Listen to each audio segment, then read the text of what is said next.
നമ്മൾ ഇന്ന് ജീവിക്കുന്നത് ഭൂമിയിലാണ്. ഭൂമി സൂര്യനെ ചുറ്റുന്നു എന്നുള്ള കാര്യങ്ങളെല്ലാം നമുക്കറിയാം. പക്ഷെ ഒരു കാലത്ത് വിശ്വസിച്ചുകൊണ്ടിരുന്നത് ഭൂമിയാണ് പ്രപഞ്ചത്തിന്റെ കേന്ദ്രം എന്നുള്ള കാര്യമാണ്. നമുക്കിത് കേൾക്കുമ്പോൾ ഇപ്പൊ ചിരി വരുമെങ്കിലും പണ്ട് അതൊരു സത്യമായിരുന്നു. അന്നത്തെ മനുഷ്യർ വിശ്വസിച്ചുകൊണ്ടിരുന്ന ഒരു കാര്യം ഇതായിരുന്നു. പിന്നീട് ഭൂമിയല്ല സെന്റർ എന്ന് കണ്ടുപിടിക്കുകയും സൂര്യന്റെ ഇമ്പോർട്ടൻസ് എന്താണെന്നുള്ളത് മനസ്സിലായി. പിന്നീട് സൂര്യനൊന്നുമല്ല, അതിലും വലിയ ഗാലക്സികൾ ഉണ്ടെന്ന് മനസ്സിലായി. അപ്പൊ ഭൂമി ഇമ്പോർട്ടന്റ് ആണെന്ന് വിചാരിച്ചിരുന്ന കാലഘട്ടത്തിൽ നിന്നും സൂര്യൻ ഇമ്പോർട്ടന്റ് ആണെന്നുള്ള കാലഘട്ടത്തിലേക്ക് എത്തി. സൂര്യനേക്കാളും വലുതായിട്ട് ഗാലക്സികൾ ഉണ്ടെന്ന് കണ്ടെത്തി. ഈ എൻ്റയർ യൂണിവേഴ്സ് ആയിട്ട് താരതമ്യം ചെയ്താൽ ഭൂമി എന്ന് പറയുന്നത് ഒരു ചെറിയൊരു മണൽത്തരിയുടെ അത്ര മാത്രമേ ഉണ്ടാവുള്ളൂ. അപ്പൊ ഒന്ന് ഇമാജിൻ ചെയ്ത് നോക്കിയേ, ജീവൻ എന്ന് പറയുന്നത് ഈ ചെറിയ മണൽത്തരിയിൽ മാത്രം ഒതുങ്ങാനുള്ള ചാൻസ് ആണോ, അതോ ഇത്രയും വലിയൊരു യൂണിവേഴ്സിൽ എവിടെയെങ്കിലും ഒരു ചെറിയ ജീവകണിക ഉണ്ടാകുമെന്നുള്ള ചാൻസ് ആണോ കൂടുതൽ? പക്ഷെ ഇവിടെ ഒരു പ്രോബ്ലം ഉണ്ട്. അതായത് ഒരു കാര്യത്തിൽ വിശ്വസിക്കുക എന്ന് പറയുന്നതും അതിന്റെ തെളിവ് കണ്ടെത്തുക എന്ന് പറയുന്നതും രണ്ട് കാര്യങ്ങളാണ്. ഇന്ന് ലോകത്തുള്ള എല്ലാ ടെലിസ്കോപ്പുകളും, എല്ലാ സോഫ്റ്റ്വെയറും, എല്ലാ ടെക്നോളജികളും, എല്ലാ ശാസ്ത്രജ്ഞന്മാരും അന്വേഷിച്ചുകൊണ്ടിരിക്കുന്നതും ഈ ഒരു തെളിവിന് വേണ്ടിയിട്ടാണ്. അതൊരു കഥയല്ല, അതൊരു തെളിവിന് വേണ്ടിയിട്ടാണ്. ആൻഡ് ഈ വീഡിയോയിൽ നമ്മൾ സംസാരിക്കാൻ പോകുന്നതും ഇതേ കാര്യമാണ്. അതായത് കെട്ടുകഥകളല്ല, കോൺസ്പിറസി തിയറീസ് അല്ല, ക്ലിക്ക് ബെയ്റ്റ്സ് അല്ല. സയൻസ് എന്താണ് പറയുന്നത്, സയൻസ് ഇതുവരെ എന്തൊക്കെയാണ് പറഞ്ഞത്, നമ്മൾക്ക് എന്തൊക്കെയാണ് ഇനി അറിയാനുള്ളത്, എന്തൊക്കെയാണ് നമ്മൾ അന്വേഷിച്ചുകൊണ്ടിരിക്കുന്നത്, ഈ ഒരു കാര്യങ്ങളാണ് നമ്മൾ ഡിസ്കസ് ചെയ്യാൻ പോകുന്നത്. കാരണം ഒരു നല്ല ചോദ്യം എന്ന് പറയുന്നത് ഒരു തെറ്റായ ഉത്തരത്തിനേക്കാളും എപ്പോഴും ബെസ്റ്റ് ആണ്, അല്ലേ? അപ്പൊ ഈ വീഡിയോ എൻഡ് ചെയ്യുന്ന സമയത്ത് ഏലിയൻസ് ഉണ്ടോ ഇല്ലയോ എന്നുള്ള കാര്യത്തിന് നിങ്ങൾക്ക് തന്നെ ഒരു സ്വയമേ ഉത്തരം കണ്ടെത്താൻ പറ്റും. ആ ഉത്തരം കണ്ടെത്തുന്നതിന് മുമ്പ് നമുക്ക് കുറച്ച് കാര്യങ്ങൾ കൂടി അറിയേണ്ടതായിട്ടുണ്ട്. അതായത് ഈ യൂണിവേഴ്സ് എത്ര വലുതാണ്, ഈ പ്രപഞ്ചം എത്ര വലുതാണെന്നുള്ള കാര്യം. നമ്മൾ ഈ താമസിക്കുന്ന യൂണിവേഴ്സ് എത്ര വലുതാണെന്ന് അറിയാതെ നമുക്കൊരിക്കലും നമ്മൾ ഒറ്റയ്ക്കാണോ ഈ ലോകത്ത് എന്നുള്ളത് മനസ്സിലാക്കാൻ സാധിക്കില്ല.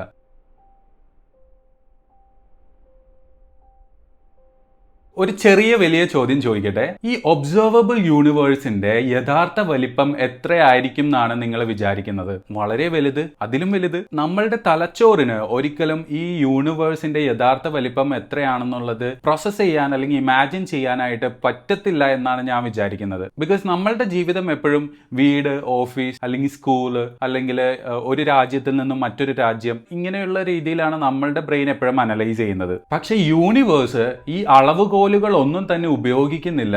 ആൻഡ് നമ്മൾക്ക് ഇതിന്റെ പെർട്ടിക്കുലർ ഡയമെൻഷൻ എന്ന് പറയുന്നത് ഇമാജിൻ ചെയ്യാൻ പറ്റുന്നതിന്റെ അപ്പുറത്തുമാണ്. ജസ്റ്റ് ഇമാജിൻ, നിങ്ങൾ ഇപ്പോൾ നിൽക്കുന്ന സ്ഥലത്ത് നിന്ന് മുകളിലേക്ക് ഒരു ഡ്രോൺ അയക്കുവാണ്. അതായത് നിങ്ങൾ ഇപ്പോൾ ഇരിക്കുന്ന റൂം, അതിന്റെ മുകളിലേക്ക് പോകുമ്പോൾ നിങ്ങളുടെ വീട് കാണാം.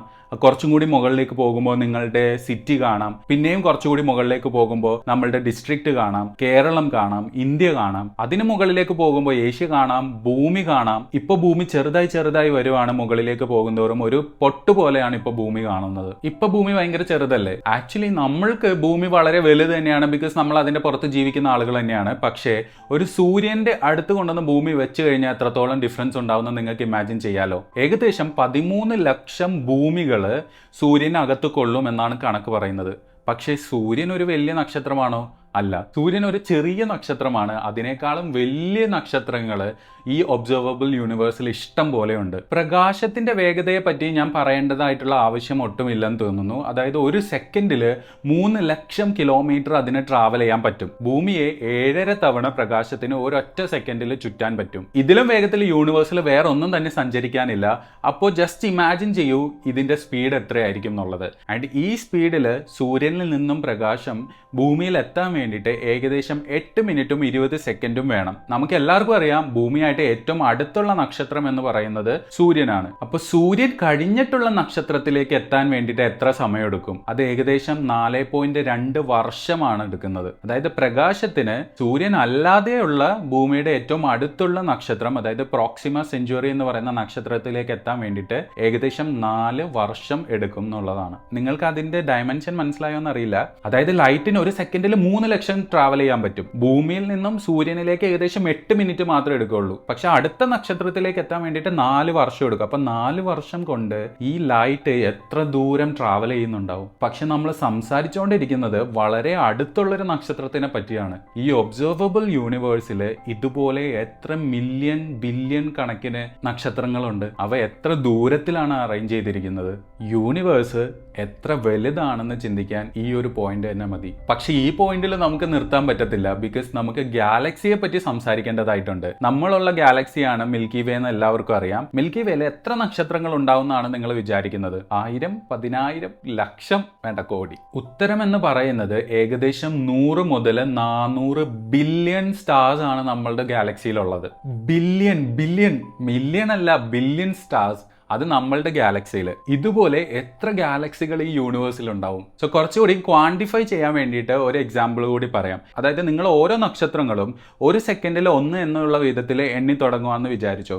അതായത് നിങ്ങൾ നിർത്താതെ ഇങ്ങനെ എണ്ണിക്കൊണ്ടിരിക്കുവാണ്, ഭക്ഷണം കഴിക്കുന്നില്ല, ഉറങ്ങുന്നില്ല, അങ്ങനെ കണ്ടിന്യൂസ് ആയിട്ട് എണ്ണിക്കൊണ്ടിരിക്കുവാണെങ്കിൽ ഏകദേശം 3000 വർഷങ്ങൾ എടുക്കും ഈ മിൽക്കി വേ എന്ന് പറഞ്ഞിട്ടുള്ള ഗാലക്സിനകത്തുള്ള സ്റ്റാർസിനെ എണ്ണാൻ വേണ്ടിയിട്ട്. അതായത് ഈ സിംഗിൾ ഗാലക്സിനകത്തുള്ളത് എണ്ണാൻ വേണ്ടിയിട്ടാണ്. ഇതുപോലെ മിൽക്കി വേ പോലുള്ള എത്ര ഗാലക്സികൾ ഈ യൂണിവേഴ്സിലുണ്ട്? 1995 ഹബിൾ സ്പേസ് ടെലിസ്കോപ്പ് വെച്ചിട്ട് അധികം സ്റ്റാർസ് ഒന്നും ഇല്ലാത്ത ഒരു ഏരിയയിലേക്ക്, അതായത് ശൂന്യമായ ഒരു ഏരിയയിലേക്ക് ഫോക്കസ് ചെയ്തുകൊണ്ട് ശാസ്ത്രജ്ഞന്മാരോ സ്പേസിനെ ഒബ്സർവ് ചെയ്യാനായിട്ട് ശ്രമിച്ചു. അപ്പം അവിടെ നിന്ന് പ്രത്യേകിച്ച് ഒന്നും കിട്ടത്തില്ല എന്നാണ് വിചാരിച്ചത്. പക്ഷേ ആയിരക്കണക്കിന് ഗാലക്സികളാണ് അവിടെ നിന്ന് ക്യാപ്ചർ ചെയ്തെടുത്തത്. ആ ഓരോ ഗാലക്സിയിലും കോടിക്കണക്കിന് നക്ഷത്രങ്ങളെയും കണ്ടെത്തി. അതായത് ഒരു ചെറിയ സ്പേസിൽ ഇത്രയും ഗാലക്സികളും ഇത്രയും സ്റ്റാർസും ഉണ്ടെങ്കിൽ ഈ എൻറ്റയർ യൂണിവേഴ്സിൽ എത്ര എണ്ണം ഉണ്ടാവും? നിങ്ങൾക്ക് ഇതിൻ്റെ ഒരു ഏകദേശം ഒരു ഐഡിയ എങ്കിലും കിട്ടാൻ വേണ്ടിയിട്ടാണ് ഞാൻ ഇത് വീണ്ടും ഇങ്ങനെ പറഞ്ഞുകൊണ്ടിരിക്കുന്നത്.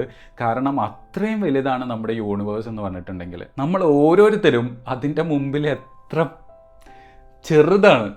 ഒന്നുമില്ല, പൊടി പോലും ഇല്ല. എന്താ പറയുക, ഒരു വാക്കുകളില്ല. നമ്മൾ ഈ ഒബ്സർവബിൾ യൂണിവേഴ്സിനെ പറ്റിയും അതിനകത്തുള്ള ഗാലക്സികളെ പറ്റിയും അതിനകത്തുള്ള സ്റ്റാർസിനെ പറ്റിയൊക്കെ സംസാരിച്ചു. പക്ഷെ അതിനകത്ത് ഗ്രഹങ്ങളുണ്ട് എന്നുള്ള കാര്യങ്ങൾ, അതായത് പ്ലാനറ്റ്സ് ഉണ്ടെന്നുള്ള കാര്യങ്ങളും നമുക്കറിയാം. ഒരു കാലഘട്ടത്തിൽ നമ്മൾ വിചാരിച്ചുകൊണ്ടിരുന്നത് നമ്മുടെ ഈ സോളാർ സിസ്റ്റത്തിൽ മാത്രമേ ഇത്തരത്തിലുള്ള ഗ്രഹങ്ങൾ അല്ലെങ്കിൽ പ്ലാനറ്റ്സ് ഉണ്ടെന്നാണ് വിചാരിച്ചുകൊണ്ടിരുന്നത്. അതായത് പിന്നീട് കണ്ടെത്തി നമ്മളുടെ സോളാർ സിസ്റ്റത്തിൽ മാത്രമല്ല, അത് കൂടാതെയും മറ്റുള്ള പ്ലാനറ്റ്സ് ഉണ്ടെന്നുള്ള കാര്യം മനസ്സിലാക്കി. ഇന്ന് നമുക്ക് ആയിരക്കണക്കിന് എക്സോ പ്ലാനറ്റ്സിനെ പറ്റി അറിയാം. അതായത് സോളാർ സിസ്റ്റത്തിൽ അല്ലാത്ത ഉള്ള പ്ലാനറ്റ്സിനെയാണ് എക്സോ പ്ലാനറ്റ്സ് എന്ന് പറയുന്നത്. ഇന്നത്തെ ഒരു നോളജ് അനുസരിച്ച് ഭൂമിയേക്കാൾ വലുതും ചെറുതും ഒക്കെ ആയിട്ടുള്ള നിരവധി എക്സോ പ്ലാനറ്റ്സിനെ പറ്റി നമുക്കറിയാം. അപ്പൊ ഞാൻ ഇനി ഒന്നും കൂടി ആ ചോദ്യം ചോദിക്കട്ടെ. അതായത് ഇത്രയും വലിയൊരു യൂണിവേഴ്സ്, അതിനകത്ത് കുറേ ഗാലക്സികൾ, അതിനകത്ത് കുറേ നക്ഷത്രങ്ങൾ, അതിനകത്ത് കുറേ ഗ്രഹങ്ങൾ, അതിനകത്തുള്ള ഒരു ഗ്രഹം മാത്രമാണ് ഭൂമി. അപ്പോ ഭൂമിയിൽ മാത്രം ജീവൻ ഉണ്ടാവാനുള്ള സാധ്യതയാണോ കൂടുതൽ, അതോ ഈ പറഞ്ഞ ബാക്കിയുള്ള സ്ഥലങ്ങളിൽ എവിടെയെങ്കിലും ഒരു ജീവാംശം ഉണ്ടാവാൻ ചാൻസ് ഉണ്ടോ? നിങ്ങൾ ഒന്ന് ഫ്രീ ആയിട്ടൊന്ന് തിങ്ക് ചെയ്ത് നോക്കുക. മറ്റുള്ള ഐഡിയാസും കോൺസെപ്റ്റുകളൊക്കെ മൈൻഡിലുണ്ടെങ്കിൽ അതിൽ നിന്നും മാറി നിന്ന് ചിന്തിക്കുകയാണെങ്കിൽ, നിങ്ങളുടെ കോമൺ സെൻസ് യൂസ് ചെയ്തിട്ട് തിങ്ക് ചെയ്യുകയാണെങ്കിൽ അങ്ങനെ ഒരു സാധ്യത ഉണ്ടാകുമോ ഇല്ലയോ? ഇപ്പൊ നിങ്ങൾക്ക് എന്ത് തോന്നുന്നു എന്നുള്ള കാര്യം ജസ്റ്റ് ഒന്ന് കമന്റിൽ അറിയിക്കും. പക്ഷെ ഇവിടെ ഇമ്പോർട്ടന്റ് ആയിട്ടുള്ള മറ്റൊരു കാര്യമുണ്ട്. ഒരു ഗ്രഹമുണ്ട് എന്ന് വിചാരിച്ച് അതിനകത്തൊരു ജീവൻ ഉണ്ടാകണം എന്നുമില്ല. ഒരു വീടുണ്ട്, പക്ഷെ അതിനകത്ത് ആൾക്കാർ താമസിക്കാനില്ലാത്ത ഒരവസ്ഥ പോലെ. ആൻഡ് അടുത്ത ചോദ്യം എന്താന്ന് വെച്ചാൽ, ഇതുപോലെ നിർജീവമായി കിടന്ന ഒരു ഗ്രഹം എങ്ങനെ അതിനകത്ത് നിറയെ ജീവികൾ ഉണ്ടായി? ബിക്കോസ് ആ ചോദ്യത്തിന്റെ ഉത്തരം എന്ന് പറയുന്നത് നമ്മൾക്ക് ഏലിയൻസിനെ പറ്റിയിട്ടുള്ള കോൺസെപ്റ്റ് തന്നെ മൊത്തത്തിൽ ചിലപ്പോൾ മാറ്റിമറിച്ചേക്കാം. നമ്മൾ ഇന്ന് ഈ കാണുന്ന നമ്മളുടെ ഈ നീലഗ്രഹമുണ്ടല്ലോ, ഭൂമി, അതൊരു കാലഘട്ടത്തിൽ നരകമായിരുന്നു. അവിടെ ഓക്സിജൻ ഇല്ല, മഴയില്ല, മരങ്ങളില്ല, മൃഗങ്ങളില്ല, പക്ഷികളില്ല, ഒന്നും തന്നെ ഇല്ല. മനുഷ്യരെ കുറിച്ചാണെങ്കിൽ ചിന്തിക്ക പോലും വേണ്ട. ഭൂമി മുഴുവൻ ഉരുകിയ പാറകളും തീതുപ്പുന്ന അഗ്നിപർവ്വതങ്ങളും വിഷവാതങ്ങളും കൊണ്ട് നിറഞ്ഞിരിക്കുകയായിരുന്നു. ജീവന്റെ ഒരു കണികയെ കുറിച്ച് ചിന്തിക്ക പോലും വേണ്ടായിരുന്നു. ബിക്കോസ് അങ്ങനെ ഒരു സംഭവമേ അവിടെ ഉണ്ടായിരുന്നില്ല. ഇതുകൊണ്ട് മാത്രമായില്ല, അതായത് ഭൂമി ഒരു ശാന്തമായ ഒരു സ്ഥലമേ ആയിരുന്നില്ല. എപ്പോൾ വേണമെങ്കിലും ആസ്ട്രോയിഡ്സിനും കോമറ്റ്സും വന്നിട്ടുള്ള ഇമ്പാക്ട്സ് ഉണ്ടാകാം. അതുപോലെ അതൊരു ന്യൂക്ലിയർ വെപ്പൺ കൊണ്ടുവന്നിട്ട് ഇടിക്കുന്ന പോലെ ആയിരുന്നു ഉണ്ടായിരുന്നത് അതിൻ്റെ എഫക്റ്റ് എന്ന് പറഞ്ഞിട്ടുണ്ടെങ്കിൽ.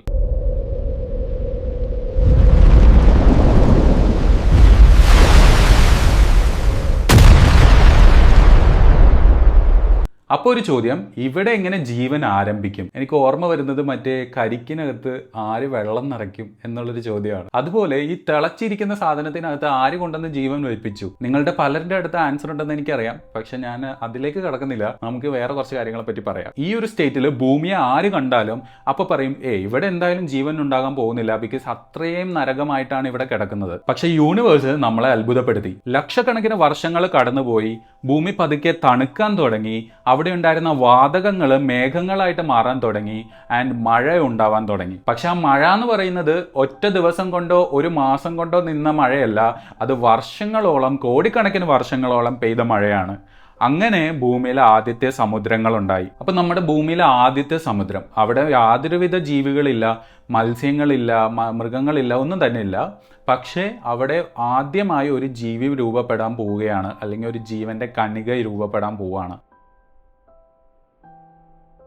പക്ഷെ അതിനു മുമ്പ് ഞാനൊരു കാര്യം പറയാം, ഇതിന്റെ എല്ലാത്തിനും ഒരു ഉത്തരം കണ്ടുപിടിച്ചിട്ടുണ്ടോ എന്ന് ചോദിച്ചാൽ ഇല്ല. എങ്ങനെ ആദ്യത്തെ ജീവന്റെ കണിക ഉണ്ടായെന്ന് ചോദിച്ചാൽ പല രീതിയിലുള്ള കോൺസെപ്റ്റുകൾ ഇപ്പൊ നിലനിൽക്കുന്നുണ്ട്. എക്സ്ട്രാ ടെറസ്ട്രിയൽ ആവാം, ഹൈഡ്രോ തെർമൽ വെൻസിലാവാം, അല്ലെങ്കിൽ സിംപ്ലി സമുദ്രത്തിലുണ്ടാവാം, ഇടിമിന്നൽ കൊണ്ടുണ്ടായെന്നാവാം. അങ്ങനെ പല കോൺസെപ്റ്റുകൾ ബേസ് ചെയ്തിട്ടുള്ള ഐഡിയാസ് ഉണ്ട്. സയൻസിന്റെ ഒരു ബ്യൂട്ടി എന്ന് പറയുന്നത് ഇത് തന്നെയാണ്. നമ്മൾക്ക് പല കാര്യങ്ങളും അറിയില്ലായിരിക്കും, പക്ഷെ വൺസ് നമ്മൾ അത് അക്സെപ്റ്റ് ചെയ്തിട്ട് അതിന്റെ ഉത്തരം തേടാൻ ശ്രമിക്കും. നമ്മൾക്ക് ഇന്ന് ബേസിക് ആയിട്ട് കുറച്ച് കാര്യങ്ങൾ അറിയാം. അതായത് ജീവൻ ഉണ്ടാകണമെന്നുണ്ടെങ്കിൽ കുറച്ച് അടിസ്ഥാന ഘടകങ്ങൾ വേണമെന്നുള്ള കാര്യം. അതായത് carbon, hydrogen, oxygen, nitrogen, sulphur, phosphorus, ഇതൊക്കെ വേണമെന്നുള്ള കാര്യം നമുക്ക് നന്നായിട്ട് അറിയാം. അപ്പോൾ ഈ സംഭവങ്ങളൊക്കെ കൊണ്ട് തന്നെയാണ് എൻ്റെ ശരീരം നിർമ്മിച്ചിരിക്കുന്നത്, നിങ്ങളുടെ ശരീരം നിർമ്മിച്ചിരിക്കുന്നത്, അതുപോലെ നിങ്ങളുടെ പെറ്റ്സിന്റെ അല്ലെങ്കിൽ ട്രീസിന്റെ. അപ്പോൾ ഏത് സംഭവം എടുത്ത് നോക്കിയാലും നമുക്ക് ഇങ്ങനത്തെ ബേസിക് ആയിട്ടുള്ള എലമെന്റ്സ് കാണാൻ പറ്റും. ഇൻട്രസ്റ്റിംഗ് പാർട്ട് എന്താണെന്ന് വെച്ചാൽ ഇത് ഭൂമിയിൽ മാത്രം കാണപ്പെടുന്ന എലമെന്റ്സ് അല്ല, ഇത് ഒബ്സർവബിൾ യൂണിവേഴ്സിലെ പല സ്ഥലങ്ങളിലും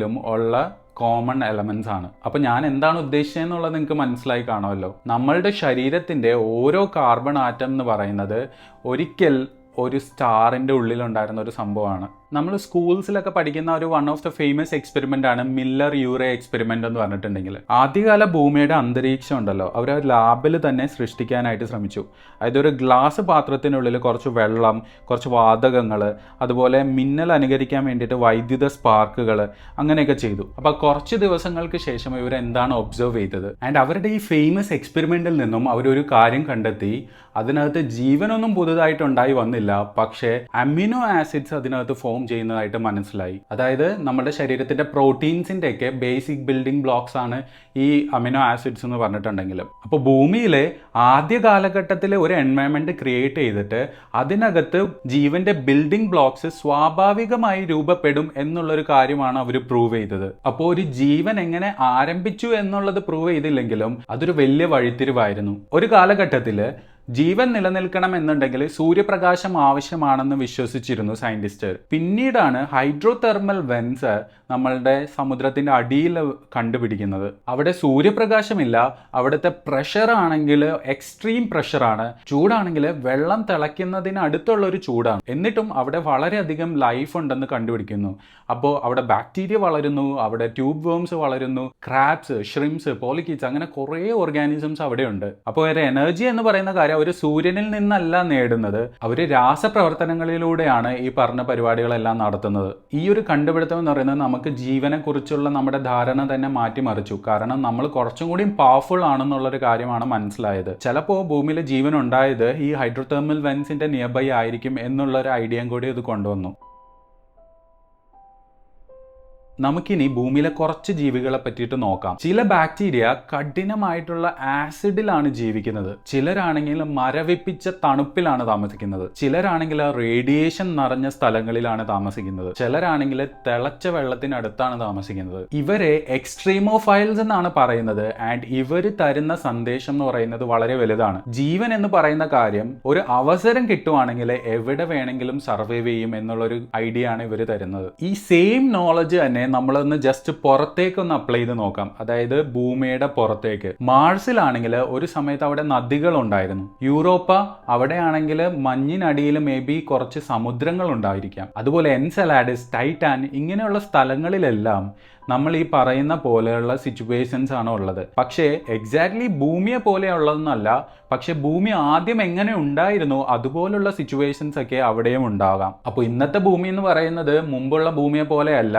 അതുപോലെ മറ്റുള്ള ഗ്രഹങ്ങൾ എന്ന് പറയുന്നത് ഭാവിയിൽ വേറെ രീതിയിലെല്ലാം ഇവോൾവ് ചെയ്യാനുള്ള ഒരു കപ്പാസിറ്റി ഉള്ളവർ തന്നെയാണ്. അപ്പോൾ ഈ കാര്യങ്ങളിൽ നിന്നെല്ലാം മനസ്സിലായ ഒരു കാര്യം എന്ന് വെച്ചാൽ, ജീവൻ എന്ന് പറയുന്നത് ഒരു മാജിക് വഴിയല്ല ഉണ്ടാക്കിയെടുത്തത്, അല്ലേ? അതിന് പ്രത്യേകമായ ചേരുവകൾ ആവശ്യമാണ്, ഇൻഗ്രീഡിയൻസ് വേണം.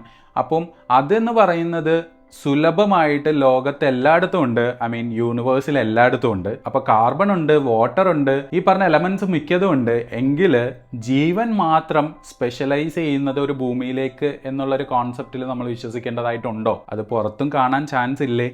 അതിനൊരു എവിഡൻസ് അല്ലേ ഈ പറഞ്ഞ കാര്യങ്ങളെല്ലാം? ചിലപ്പോൾ ഈ ഒരു പെർട്ടിക്കുലർ ടൈമിൽ, ഇപ്പോൾ ഞാൻ സംസാരിച്ചുകൊണ്ടിരിക്കുന്ന ഈ ഒരു സമയത്ത് കോടിക്കണക്കിന് പ്രകാശവർഷങ്ങൾക്ക് അകലെയുള്ള ഒരു ഗ്രഹത്തിൽ, അവിടുത്തെ ഒരു ചെറിയ സമുദ്രത്തിൽ ഒരു ജീവകോശം ചിലപ്പോൾ രൂപപ്പെട്ടിട്ടുണ്ടാകാം. നമുക്ക് അവരെക്കുറിച്ച് അറിയത്തില്ല, അവർക്ക് നമ്മളെക്കുറിച്ചും അറിയത്തില്ല. ഇനി ജീവൻ ഉണ്ടെന്ന് വിചാരിക്കുക, അത് നമ്മളെപ്പോലെ ഇരിക്കുന്ന ഒരു ജീവി ആയിരിക്കുമോ? അതായത് ഇങ്ങനത്തെ ഒരു തല, 2 കൈകൾ, കാല്, അതുപോലെ നമ്മുടെ ബ്രെയിൻ, അങ്ങനെയുള്ള കാര്യങ്ങളെല്ലാം. അത് നമ്മളുടെ സങ്കല്പങ്ങൾക്ക് അതീതമായിട്ടുള്ള ഒരു രൂപത്തിലായിരിക്കും അവരുണ്ടാവുക. അപ്പോൾ ഏലിയൻസ് ഉണ്ടെങ്കിൽ അത് എങ്ങനെയായിരിക്കും ഉണ്ടാവുക?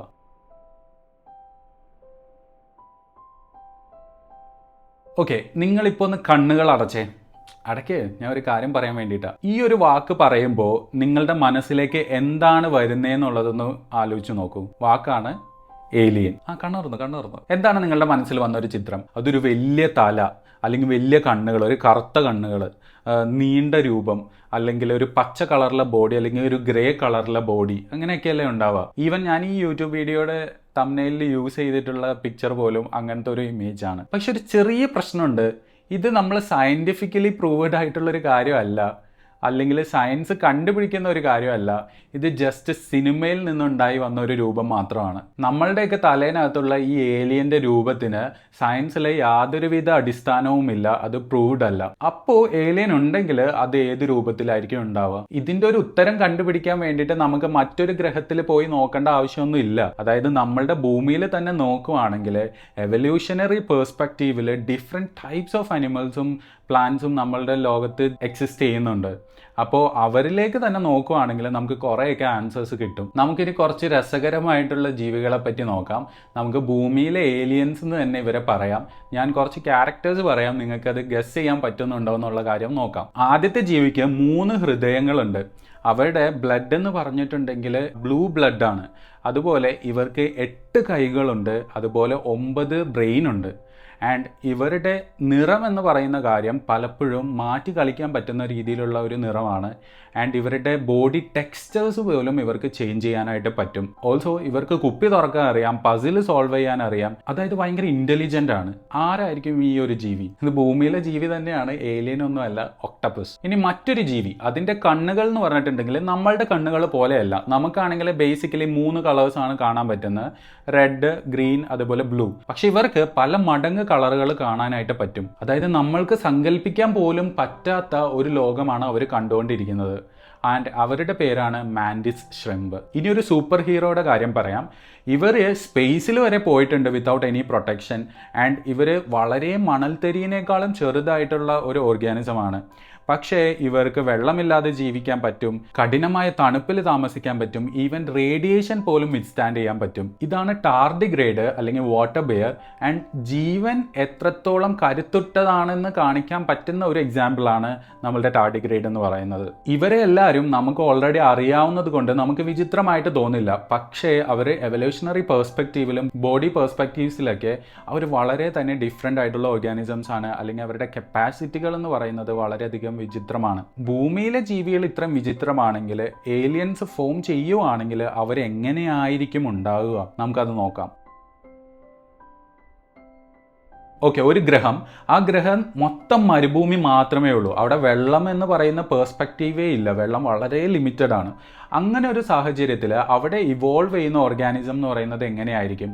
അവർ ഓരോ തുള്ളി വെള്ളവും എങ്ങനെ സേവ് ചെയ്യാം എന്ന് ആലോചിച്ച് പരിണമിച്ചവരായിരിക്കും, അല്ലേ? ഒട്ടകത്തിനേക്കാളൊക്കെ എക്സ്ട്രീം ലെവലിൽ അഡാപ്റ്റേഷൻസ് ഉള്ള ഒരു ഓർഗാനിസംസ് ആയിരിക്കും അവർ. ഇനി മറ്റൊരു പ്ലാനറ്റിൽ ഫുള്ള് വെള്ളമാണ്, വാട്ടർ വേൾഡ് എന്ന് വേണമെങ്കിൽ പറയാം. അവിടെ യാതൊരുവിധ കരഭാഗങ്ങളും ഇല്ല. അവിടെ താമസിക്കുന്ന ജീവികൾക്ക് ബുദ്ധി ഉണ്ടെങ്കിലും അവർക്ക് തീ ഉണ്ടാക്കാനോ അതിൽ നിന്നും മെറ്റൽസ് ഉരുക്കാനോ അതിൽ നിന്നും ഒരു ഇൻഡസ്ട്രിയൽ റെവല്യൂഷൻസ് ഉണ്ടാക്കാനോ ഒന്നും പറ്റില്ല. കുറച്ച് വലിയ വലിയ ടോപ്പിക്സ് ആണെന്നറിയാം, എങ്കിലും ജനറലി പറയുകയാണ്. അപ്പോൾ നമ്മളെപ്പോലെ ഒരു സിവിലൈസ്ഡ് കമ്മ്യൂണിറ്റി ബിൽഡ് ചെയ്യാൻ അവർക്ക് പോസിബിൾ ആവില്ല. ഇനി മറ്റൊരു ഗ്രഹത്തിലേക്ക് പോവുകയാണെങ്കിൽ അവിടെ ഭൂമിയേക്കാൾ 3 ഇരട്ടി ഗുരുത്വാകർഷണം, ഗ്രാവിറ്റി ഉള്ള ഒരു സ്ഥലമാണെന്ന് വിചാരിക്കുക. അവിടെ ഇവോൾവ് ചെയ്യുന്ന ഓർഗാനിസംസ് എങ്ങനെയായിരിക്കും? അവരുടെ ശരീരം തന്നെ അവരെ തളർത്തും ഈ ഒരു ഗ്രാവിറ്റി കൊണ്ട്. അതുകൊണ്ട് തന്നെ അവർ ഹൈറ്റ് കുറഞ്ഞ ആളുകളായിരിക്കും. ഓൾസോ അവരുടെ എല്ലുകളെല്ലാം വളരെ സ്ട്രോങ് ആയിട്ടുള്ള എല്ലുകളായിരിക്കും ഈ ഒരു പ്രോബ്ലം സോൾവ് ചെയ്യാൻ വേണ്ടിയിട്ട്. ഇനി ഗുരുത്വാകർഷണം വളരെ കുറഞ്ഞ ഒരു ഗ്രഹമാണെങ്കിലോ അവിടെയുള്ള പ്ലാന്റ്സ് എന്ന് പറയുന്നത് വളരെയധികം ഹൈറ്റിൽ വളരുന്നവരായിരിക്കും.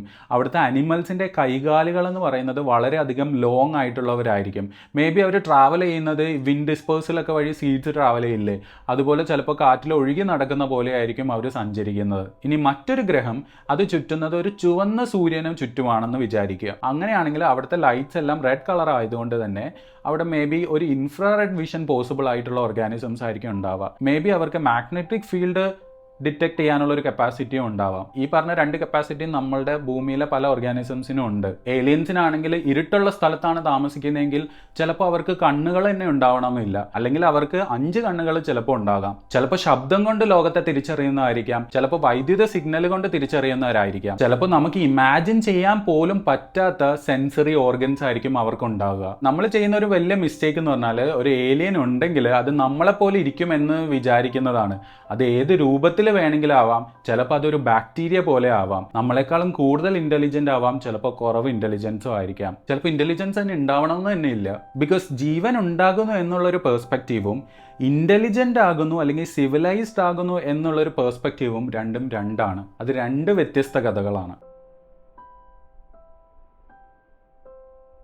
ഓക്കെ, ഒരു കാര്യം നമുക്ക് ഇമാജിൻ ചെയ്തു നോക്കാം. ഭൂമിയുടെ എൻറ്റയർ ഹിസ്റ്ററി എന്ന് പറയുന്നത് ഏകദേശം 4.5 ബില്യൺ ഇയേഴ്സ് ആണ്. ആ 4.5 ബില്യൺ ഇയേഴ്സിനെ നമ്മൾ ഒരു 24 hours ചുരുക്കാൻ പോവുകയാണ്. അതായത് ഒരു ദിവസം മാത്രമാണ് ഉണ്ടായിരുന്നതെന്ന് വിചാരിക്കുക. ഏകദേശം മിഡ് നൈറ്റിലാണ് ഭൂമി ജനിക്കുന്നത്. എന്നിട്ട് രാവിലെ ആകുമ്പോഴത്തേക്കും ഭൂമിയിലെ ആദ്യത്തെ സമുദ്രങ്ങൾ രൂപപ്പെടാനായിട്ട് തുടങ്ങി. ആൻഡ് ഏകദേശം ഉച്ച സമയം ആയപ്പോഴത്തേക്കുമാണ് സിമ്പിൾ ഫോംസ് ഓഫ് ലൈഫ് എന്ന് പറയുന്നത് ഫോം ചെയ്തത്. അതിനുശേഷം ഒരു വൈകുന്നേരമായ സമയത്ത് കുറച്ചും കൂടി കോംപ്ലക്സ് ആയിട്ടുള്ള ഓർഗാനിസംസ് ആയിട്ട് മാറാൻ തുടങ്ങി. ആൻഡ് രാത്രിയായ സമയത്താണ് ഡൈനോസോഴ്സിന്റെ എൻട്രി. പിന്നെ 11:59 ഉള്ള സമയത്താണ് ഹ്യൂമൻസ് വരുന്നത്. യെസ്, ആ ലാസ്റ്റ് 4 seconds മാത്രമാണ് ഈ എൻറ്റയർ 24 hours ഹ്യൂമൻസ് റെപ്രസെന്റ് ചെയ്യുന്നത്. എന്തായാലും ഒരു ദിവസം മുഴുവൻ ഭൂമി ജീവിച്ചിട്ടുണ്ടെങ്കിൽ അതിൽ വെറും 4 seconds മാത്രം നമ്മളൊരു ഗസ്റ്റ് ആയിട്ട് വന്നു പോകുന്ന പോലെ. ഏകദേശം 16 കോടി വർഷത്തിലധികം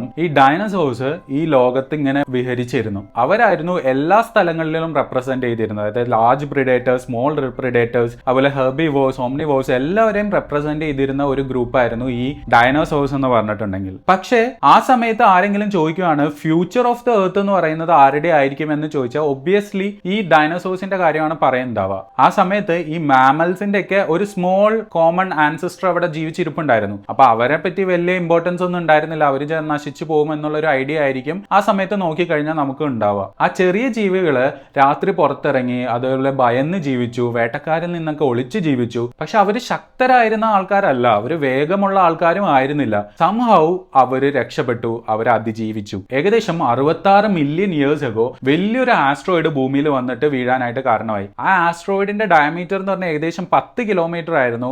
ആൻഡ് ലക്ഷക്കണക്കിന് ന്യൂക്ലിയർ ബോംബ്സ് വന്നിട്ട് ഇടിക്കുന്ന ഒരു ഇമ്പാക്റ്റ് ആയിരുന്നു ആ ആസ്ട്രോയിഡ് ഭൂമിക്ക് കൊടുത്തത്. മജോറിറ്റി ഓഫ് ഭൂമി കത്തി നശിക്കാനായിട്ട് തുടങ്ങി. ആൻഡ് ആകാശത്തൊക്കെ നിറച്ച് പൊടിപടലങ്ങളായി. സൂര്യപ്രകാശം ബ്ലോക്ക് ചെയ്തു, പ്രകാശ സംശ്ലേഷണം നിന്നു, അതുപോലെ പ്ലാന്റ്സ് ഒക്കെ ചാവാൻ തുടങ്ങി. അങ്ങനെ മോസ്റ്റ് ഓഫ് ദി ജീവനുകൾ എന്ന് പറയുന്നത് ഈ ഭൂമിയിൽ നിന്ന് അപ്രതീക്ഷിതമാവാനായിട്ട് തുടങ്ങി. അപ്പോൾ ഡൈനോസോഴ്സ് എല്ലാം ഇവിടെ നിന്ന് നശിച്ചു പോയ സമയത്ത് ആ ഭൂമി മൊത്തത്തിൽ ഒരു ശൂന്യത ഉണ്ടാവാനായിട്ട് ചാൻസ് ഉണ്ടായി. ആ ഒരു ഓപ്പർച്യൂണിറ്റിയാണ് ഈ സർവൈവ് ചെയ്ത ചെറിയ മാമൽസ് ഏറ്റെടുത്തത്. അവർ കുറച്ചു പേരാണെങ്കിൽ മരങ്ങളിലേക്ക് കയറി, കുറച്ചു പേരാണെങ്കിൽ വേട്ടയാടാൻ തുടങ്ങി, കുറച്ചു പേരാണെങ്കിൽ കടലിലേക്ക് പോയി. അങ്ങനെ ഒരാളിൽ നിന്നും പല പല ആളുകൾ ക്രിയേറ്റ് ചെയ്യാനായിട്ട് തുടങ്ങി. അവർ ഈ ഭൂമിയിൽ മൊത്തത്തിൽ വ്യാപിക്കാനായിട്ട് തുടങ്ങി. അങ്ങനെ അതിലൂടെ മനുഷ്യരും ഇവോൾവ് ചെയ്തു വന്നു. ഇവിടെ ഒരു പ്രത്യേകം ശ്രദ്ധിക്കേണ്ട ഒരു കാര്യമാണ്, എവല്യൂഷന്റെ അൾട്ടിമേറ്റ് എയിം എന്ന് പറയുന്നത് മനുഷ്യൻ എന്നുള്ള ഒരു കോൺസെപ്റ്റ് അല്ല. അങ്ങനെ ഒരു പെർസ്പെക്റ്റീവിലല്ല മനുഷ്യൻ ഉണ്ടായി വന്നത്. എല്ലാവരുടെയും കൂടെ ഇവോൾവ് ചെയ്ത് മനുഷ്യനും ഇവിടെ ഉണ്ടാവുകയാണ് ചെയ്തത്. പക്ഷെ എങ്കിൽ കൂടിയും ഭൂമിയിൽ എന്തുകൊണ്ട് ഒരാൾ മാത്രം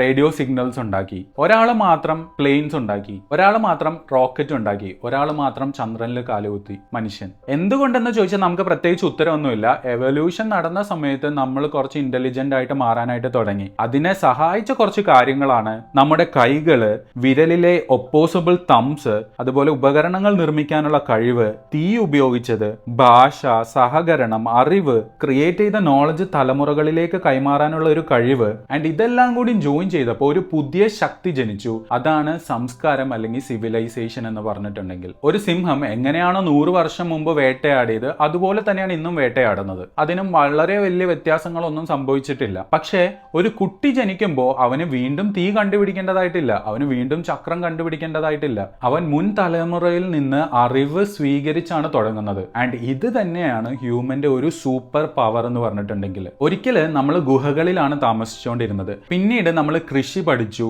ഗ്രാമങ്ങൾ ഉണ്ടാക്കി, നഗരങ്ങൾ ഉണ്ടാക്കി, രാജ്യങ്ങൾ, ശാസ്ത്രം, വൈദ്യശാസ്ത്രം, വൈദ്യുതി, കമ്പ്യൂട്ടർ, ഇന്റർനെറ്റ്, റോക്കറ്റ്സ്, ഇതെല്ലാം എത്ര കാലഘട്ടം കൊണ്ടാണ് ഉണ്ടായതെന്ന് നിങ്ങൾക്കറിയാമോ? കോസ്മിക് സ്കെയിലിൽ നോക്കുമ്പോൾ കണ്ണ് ചെമ്മുന്ന ഒരു സമയം മാത്രമേ ഇതിനൊക്കെ എടുത്തിട്ടുള്ളൂ. ഒന്ന് ആലോചിച്ച് നോക്കൂ, 100 വർഷം മുമ്പ് നമ്മൾ വിമാനങ്ങൾ ഉണ്ടാക്കുന്നതേ ഉണ്ടായിരുന്നുള്ളൂ. പക്ഷെ ഇപ്പൊ 100 വർഷത്തിന് ശേഷം നമ്മൾ മറ്റ് ഗ്രഹങ്ങളിലേക്ക് റോബോട്ട്സിനെ അയക്കുന്ന ലെവലിൽ വരെ എത്തി. അപ്പോൾ ഒരു 100 വർഷം കൊണ്ട് ഇത്രയും ഡിഫറൻസസ് വരുന്നുണ്ടെങ്കിൽ ഒരു 10 ലക്ഷം മുമ്പ് സിവിലൈസ്ഡ് ആയിട്ടുള്ള ഒരു പോപ്പുലേഷൻ അല്ലെങ്കിൽ ഒരു ഗ്രൂപ്പ് ഓഫ് ആൾക്കാരുണ്ടെങ്കിൽ അവർ എത്ര അഡ്വാൻസ്ഡ് ആയിരിക്കും? നിങ്ങളൊന്ന് ആലോചിച്ച് നോക്കി. ഇന്നത്തെ ഒരു സാങ്കേതിക വിദ്യ ഒരു 100 വർഷം 200 വർഷം മുമ്പുള്ള ഒരാൾക്ക് കൊണ്ടുപോയി കൊടുക്കുവാണെങ്കിൽ അവർ അത്ഭുതപ്പെടും. നമ്മൾ കുറെ സിനിമകളിലാണെങ്കിലും അത് കണ്ടിട്ടുണ്ടാവും. Like mobile phone time travel ചെയ്ത് പുറകിലേക്ക് പോകുമ്പോൾ അവർ ചിലപ്പോൾ അത് കണ്ട് പേടിക്കുകയും ചെയ്യുന്നുണ്ടാവും. നമ്മളെക്കാളും 10 ലക്ഷം മുമ്പ് സിവിലൈസ്ഡ് ആയിട്ടുള്ള ഒരു ഏലിയൻ കോളനി എവിടെയെങ്കിലും ഉണ്ടെങ്കിൽ അവർ എത്രത്തോളം അഡ്വാൻസ്ഡ് ആയിരിക്കും? അവരുടെ ടെക്നോളജി എന്ന് പറയുന്നത് നമുക്ക് ഇമാജിൻ ചെയ്യാൻ പോലും പറ്റത്തില്ല, അല്ലെങ്കിൽ നമുക്കത് മനസ്സിലാവണം പോലും ഇല്ല. അപ്പൊ യൂണിവേഴ്സിൽ കോടിക്കണക്കിന് ഗ്രഹങ്ങളുണ്ട്. അതിനകത്തൊക്കെ ജീവന്റെ കണികകൾ ഉണ്ടെങ്കിൽ അതിൽ ആരൊക്കെ അഡ്വാൻസ്ഡ് ആയി, അല്ലെങ്കിൽ അവർക്ക് ആർക്കൊക്കെ ഇന്റലിജൻസ് ഉണ്ട്, അതിൽ ആരൊക്കെ റേഡിയോ സിഗ്നൽസ് അയച്ചു, അവർ ആരെങ്കിലൊക്കെ ഇപ്പൊ ജീവിച്ചിരിപ്പുണ്ടോ എന്നുള്ള കാര്യങ്ങളൊക്കെ ഒരു ക്വസ്റ്റ്യനബിൾ ആണ്. ഇവിടെ വേറൊരു ക്വസ്റ്റ്യൻ എന്താണെന്ന് വെച്ചാൽ, ഈ യൂണിവേഴ്സിൽ എക്സ്ട്രാ ടെറസ്ട്രിയൽ ലൈഫ് ഉണ്ടെന്നുണ്ടെങ്കിൽ അവർ എവിടെയാണ്? അവർക്ക് എന്തുകൊണ്ട് ഒരു റേഡിയോ സിഗ്നൽ അയക്കുന്നില്ല, അല്ലെങ്കിൽ നമ്മൾ കൊടുത്ത ഒരു സിഗ്നൽ ക്യാപ്ചർ ചെയ്യുന്നില്ല? അവരുടെ ഒരു പേടകം പോലും നമ്മൾ കണ്ടുപിടിച്ചില്ല. അതിന്റെ ഒന്നും തെളിവുകൾ എന്തുകൊണ്ട് കിട്ടിയില്ല? 1950 ഒരു ഭൗതിക ശാസ്ത്രജ്ഞൻ സുഹൃത്തുക്കളായിട്ട് ഫുഡ് കഴിച്ചുകൊണ്ടിരുന്നപ്പോൾ, ഉച്ചക്ക് ലഞ്ച് കഴിച്ചുകൊണ്ടിരുന്നപ്പോൾ ഒരു സിമ്പിൾ ആയിട്ടുള്ള ഒരു ക്വസ്റ്റ്യൻ ചോദിച്ചു. അതിന് ഇതുവരെ ആർക്കും ഒരു ഉത്തരം കണ്ടുപിടിക്കാൻ പറ്റിയിട്ടില്ല. അദ്ദേഹത്തിന്റെ പേരാണ് എൻറിക്കോ ഫെർമി. ആൻഡ് അദ്ദേഹത്തിന്റെ ചോദ്യം ചരിത്രത്തിലെ വൺ ഓഫ് ദ ഫേമസ് ചോദ്യങ്ങളിൽ ഒന്നായി മാറി, വേർ ഈസ് എവ്രിബഡി? സോ അതിനെ ചുറ്റിപ്പറ്റിയിട്ടാണ് ഒരു ഫെർമി പാരഡോക്സ് എന്നുള്ള ഒരു കോൺസെപ്റ്റ് തന്നെ ബിൽഡ് ചെയ്ത് വന്നത്. ഇമാജിൻ നിങ്ങൾ ഒരു ടൗണിലാണ് താമസിക്കുന്നത്. അവിടെ കുറെ വീടുകളുണ്ട്, റോഡുകളുണ്ട്, കുറെ വാഹനങ്ങൾ, നിറയെ ആളുകൾ, അങ്ങനെയുള്ള ഒരു സിറ്റിയാണ്. എല്ലായിടത്തും ജീവനുണ്ട്. പക്ഷേ നിങ്ങൾ പിറ്റേ ദിവസം രാവിലെ എണീക്കുന്ന സമയത്ത് ചുറ്റും നിശബ്ദതയാണ്, ആരുമില്ല. അതായത് വീടുണ്ട്, റോഡുണ്ട്, ടൗൺ എല്ലാം അങ്ങനെ തന്നെയാണ്. പക്ഷെ അവിടെ ആരെയും കാണാനില്ല, അല്ലെങ്കിൽ കംപ്ലീറ്റ് സൈലൻസ് ആണ്. ഈ ഒരു കാര്യം നമ്മളുടെ എൻ്റയർ യൂണിവേഴ്സിനെ വെച്ച് ആലോചിച്ച് നോക്കൂ. കുറെ ഗാലക്സികളുണ്ട്, കുറെ സ്റ്റാർസ് ഉണ്ട്, കുറെ ഗ്രഹങ്ങളുണ്ട്. പക്ഷെ ചില ഗ്രഹങ്ങളിൽ ജീവൻ ഉണ്ടായിരിക്കാം.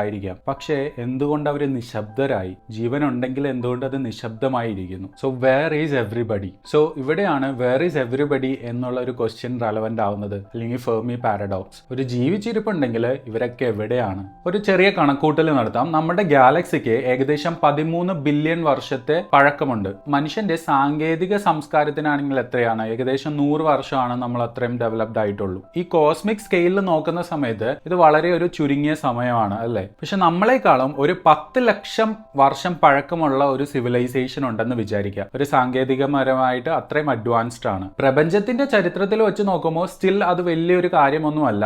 പക്ഷെ സാങ്കേതികമായിട്ട് അത് ചിന്തിക്കാൻ പറ്റുന്നതിന്റെ അപ്പുറത്തുമുള്ള ഒരു സംഭവമാണ്. ചില ശാസ്ത്രജ്ഞന്മാർ പറയുന്നത് മിൽക്കി വേ പര്യവേഷണം ചെയ്യാൻ വേണ്ടിയിട്ട് കോടിക്കണക്കിന് വർഷങ്ങൾ വേണ്ടി വരും എന്നുള്ളതാണ്. ഒരു പുരോഗമിച്ച സിവിലൈസേഷന് കോടിക്കണക്കിന് വർഷങ്ങൾ വേണ്ടി വരുമെങ്കിലും അത് ഗാലക്സിയുടെ ടൈം ആയിട്ട് നമ്മൾ കമ്പയർ ചെയ്ത് നോക്കുന്ന സമയത്ത് വളരെ കുറവ് സമയം മാത്രമേ ഉള്ളൂ. അങ്ങനെയാണെങ്കിൽ ഈ നേരത്തെ പറഞ്ഞ പുരോഗമിച്ച സിവിലൈസ്ഡ് ആയിട്ടുള്ള ആളുകൾ ഇവിടെ എത്തിപ്പെടാത്തത് എന്തുകൊണ്ടാണ്? ഇവിടെ എത്തിപ്പെടേണ്ടതല്ലേ? പക്ഷെ അവർ എത്തിയിട്ടില്ല. അപ്പോൾ ഇവിടെ എന്താണ് സംഭവിക്കുന്നത്? ഇവിടുത്തെ പോസിബിലിറ്റീസ് എന്തൊക്കെയാണെന്നുള്ളത് നമുക്ക് ജസ്റ്റ് നോക്കാം. ഒരു പക്ഷേ നമ്മൾ കുറച്ച് നേരത്തെ ആയിരിക്കാം യൂണിവേഴ്സിലെ മനുഷ്യൻ എന്ന് പറയുന്നത് മേ ബി ഒരു ആദ്യ അധ്യായമായിരിക്കാം. ബാക്കിയുള്ളവരൊക്കെ പുറകെ വരുന്നുണ്ടാവുകയുള്ളൂ. മിക്ക ഗ്രഹങ്ങളിലും ബുദ്ധിയുള്ള ജീവൻ പരിണമിച്ചിട്ടില്ല. നേരത്തെ പറഞ്ഞ പോലെ തന്നെ അവൈലബിൾ മെറ്റീരിയൽസ് എലമെന്റ്സ് ഒക്കെ ഉണ്ട്. അപ്പം ഇവഞ്ച്വലി അവർ ഡെവലപ്പ് ചെയ്യും എന്നുള്ള ഒരു ഐഡിയ. യൂണിവേഴ്സിൽ ഇത് പോസിബിൾ ആയിട്ടുള്ള കാര്യമാണ്. ആൻഡ് പുതിയ അവസരങ്ങൾ ഇങ്ങനെ ഉണ്ടായിക്കൊണ്ടിരിക്കുകയാണ്. അപ്പൊ ഈ പറഞ്ഞ കാര്യം നടക്കാനുള്ള ചാൻസ് എല്ലാം ഉണ്ട്. മറ്റൊരു സാധ്യത എന്ന് പറഞ്ഞിട്ടുണ്ടെങ്കിൽ ജീവൻ വളരെ സാധാരണമായിട്ടുള്ള ഒരു കാര്യമായിരിക്കാം. പക്ഷെ ബുദ്ധി എന്ന് പറയുന്ന കാര്യം, ഇന്റലിജൻസ് എന്ന് പറയുന്ന കാര്യം ചിലപ്പോൾ വളരെ റെയർ ആയിട്ടായിരിക്കും സംഭവിക്കുക. അപ്പൊ ഭൂമിയുടെ കേസ് തന്നെ എടുത്ത് നോക്കുകയാണെങ്കിൽ എത്ര സ്പീഷീസ് ഇവിടെ ലോകത്ത് നിലനിൽക്കുന്നുണ്ട്. പക്ഷേ ഒരാൾ മാത്രം എന്തുകൊണ്ട് ഇത്ര അഡ്വാൻസ്ഡ് ആയി? അതായത് ഒരാൾ മാത്രം എന്തുകൊണ്ട് സ്പേസ് റിസർച്ച് നടത്തുന്നു? ഒരാൾ മാത്രം എന്തുകൊണ്ട് റേഡിയോ സിഗ്നൽസ് അയക്കുന്നു? മനുഷ്യൻ മാത്രം എന്തുകൊണ്ട് ഇത്ര അഡ്വാൻസ്ഡ് ആയി? അത് വലിയൊരു കാര്യമായിട്ട് നിങ്ങൾക്ക് തോന്നില്ലായിരിക്കും. പക്ഷേ ഏകദേശം 16 കോടി വർഷങ്ങളോളം ഈ ലോകത്ത് ഡൈനോസോഴ്സ് ഉണ്ടായിരുന്നു. പക്ഷെ അവരെന്തുകൊണ്ട് ടെലിസ്കോപ്പ് നിർമ്മിച്ചില്ല? അവരെന്തുകൊണ്ട് അഡ്വാൻസ്ഡ് ആയില്ല? സോ ജീവൻ ഉണ്ടാകുന്ന ഒരു കാര്യം സാങ്കേതികപരമായിട്ട് സിവിലൈസ്ഡ് ആകുന്നു എന്ന് പറയുന്നതും രണ്ടാണ്. ആൻഡ് സിവിലൈസ്ഡ് ആകാന്ന് പറയുന്നത് വളരെ ഡിഫിക്കൽട്ട് ആയിട്ടുള്ള ഒരു കാര്യം കൂടിയാണ്.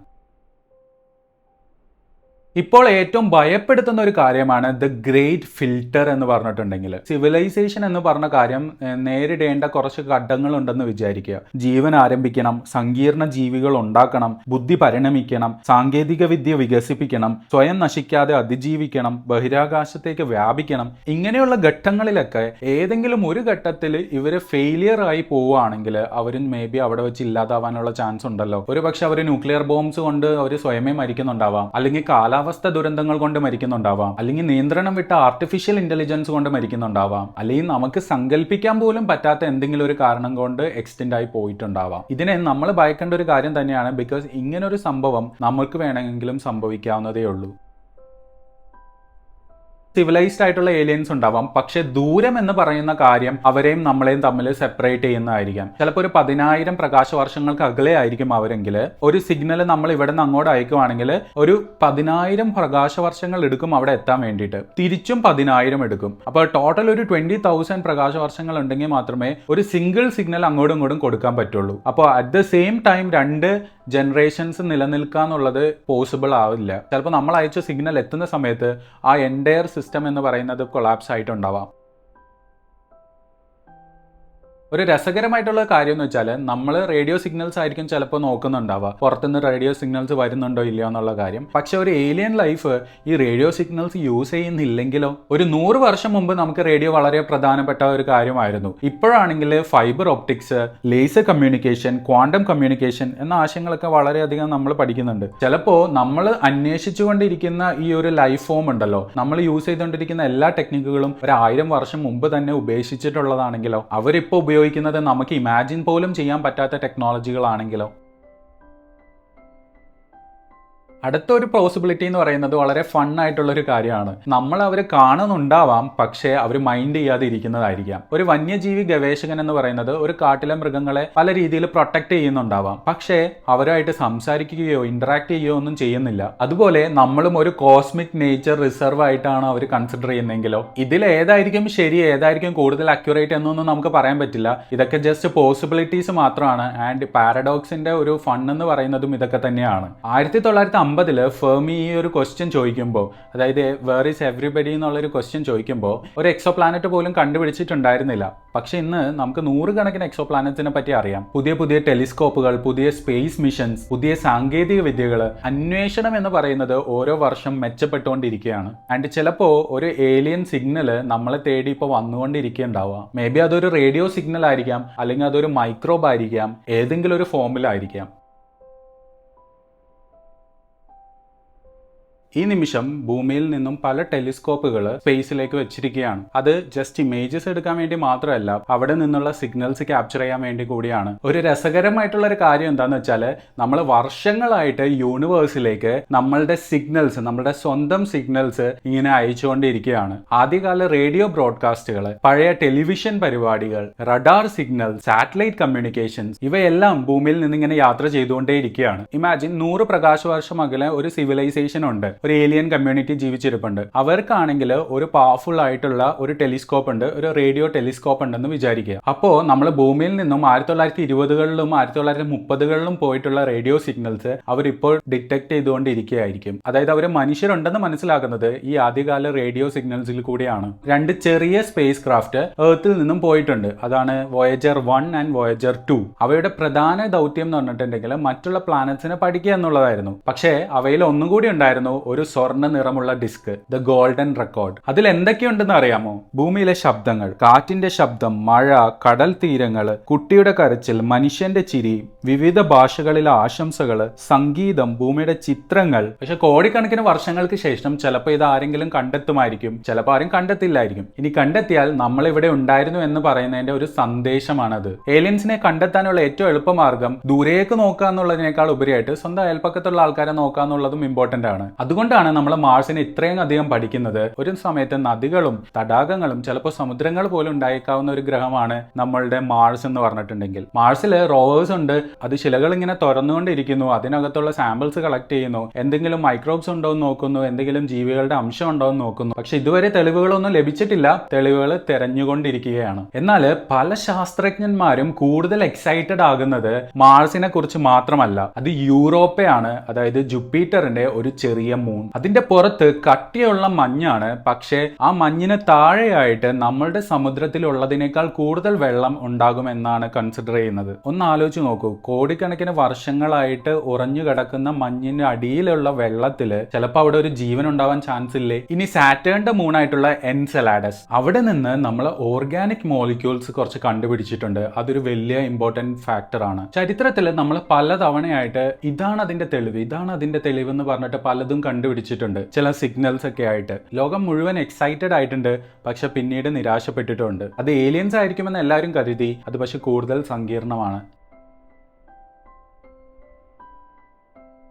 ഒരു റേഡിയോ ടെലിസ്കോപ്പ് വെറും 72 സെക്കൻഡ് മാത്രം നിലനിന്നിട്ടുള്ള ഒരു സിഗ്നൽ കണ്ടെത്തി. അത് കണ്ടെത്തിയ സയന്റിസ്റ്റ് ആ റേഡിയോ സിഗ്നലിന്റെ പ്രിന്റ് ഔട്ട് കണ്ടപ്പോൾ, കമ്പ്യൂട്ടറിൽ നിന്നുള്ള പ്രിന്റ് ഔട്ട് കണ്ടപ്പോൾ വളരെയധികം അതിശയിച്ചു. അദ്ദേഹം ആ നമ്പറുകളുടെ അടുത്ത് ഒരു വാക്ക് എഴുതി, വാവ്. അങ്ങനെ ആ സിഗ്നലിന് ഒരു പേര് ലഭിച്ചു, ദ വാവ് സിഗ്നൽ. ആ സിഗ്നൽ ഏലിയനിൽ നിന്നുള്ളതാണോ? സത്യത്തിൽ നമുക്കത് അറിയത്തില്ല, ബിക്കോസ് ഇന്ന് വരെ നമുക്ക് അതുപോലൊരു സിഗ്നൽ ഇതുവരെ കിട്ടിയിട്ടില്ല. പല വിശദീകരണങ്ങളും മുമ്പിലേക്ക് വന്നെങ്കിലും പലതും പൂർണ്ണമായിട്ട് വിശ്വസിക്കാൻ പറ്റുന്നതുമായിരുന്നില്ല. ഇന്ന് വരെ ആ വാവ് സിഗ്നൽ എന്ന് പറയുന്നത് ഒരു രഹസ്യമായിട്ട് തന്നെയാണ് തുടരുന്നത്, തെളിയിക്കപ്പെടാത്ത രഹസ്യം. ഒരു നക്ഷത്രം വളരെ വിചിത്രമായിട്ട് പെരുമാറാൻ തുടങ്ങി. ചിലപ്പോൾ അതിന്റെ പ്രകാശം എന്ന് പറയുന്നത് 20%-നേക്കാളും കുറവായിട്ട് വരാൻ തുടങ്ങി. സാധാരണയായിട്ട് ഒരു ഗ്രഹം മുമ്പിലൂടെ കടന്നു പോകുമ്പോൾ അതിന്റെ വെളിച്ചം അല്പം കുറയാനായിട്ട് ചാൻസ് ഉണ്ട്. പക്ഷെ ഇവിടെ അത് വളരെയധികം കുറഞ്ഞതായിട്ട് കണ്ടുപിടിച്ചു. സോ ചിലര് അതിശയകരമായിട്ടുള്ള ഒരു കോൺസെപ്റ്റ് മുമ്പിലേക്ക് വെച്ചു, ഏലിയൻ മെഗാ സ്ട്രക്ചർ. നമ്മളെക്കാളും